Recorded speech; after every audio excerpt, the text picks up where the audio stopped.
Hello, আসসালামু আলাইকুম। আজকে আমি পায়েস কিভাবে রান্না করি। আমি পায়েস অনেকভাবে রান্না করি, আজকে রান্নাটা সিম্পলভাবে করতেছি।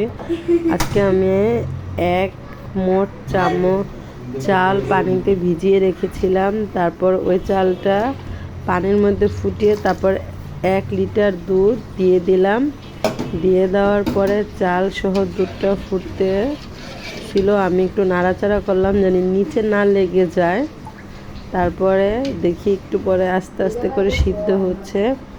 সিদ্ধ হতে হতে উপরে একটা সর পড়ে গেছে, আমি একটু তারপর আবার সরটা সরিয়ে আবার আমি চুলায় দিলাম। তারপরে আবার চালটা ফুটতে থাকলো। ফুটতে থাকার পরে আমি এখানে যখন প্রায় ফোটার পরে আমি ডাল ঘুটনি দিয়ে হালকাভাবে একটা ঘোটা দিয়ে তারপরে 1 টেবিল চামচ 1 কাপ চিনি আমি পায়েসে দিয়ে দিলাম।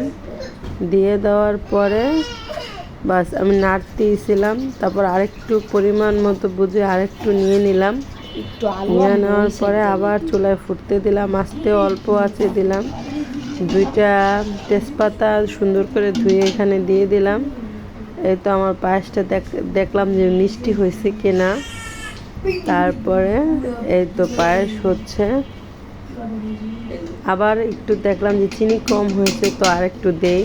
তো এখানে আর আমি কোনো কাপ টাপ মেপে দেই নেই, জাস্ট আমার খুন্তি থেকে কিছুটা দিয়ে তারপরে আমি রান্না শুরু করলাম।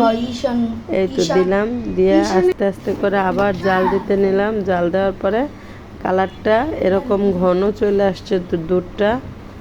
এই তো আস্তে আস্তে করে আমার পায়েস সুন্দরভাবে দুধটা ঘন হয়ে যাচ্ছে, চালগুলি ফুটে গেছে। এখন আস্তে আস্তে করে পায়েসটা মোটামুটি খাবারের পর্যায়ে চলে আসতেছে। এরপর আমরা দুধগুলি ফুটে সুন্দর করে একটা বাটিতে আমি পরিবেশন করলাম।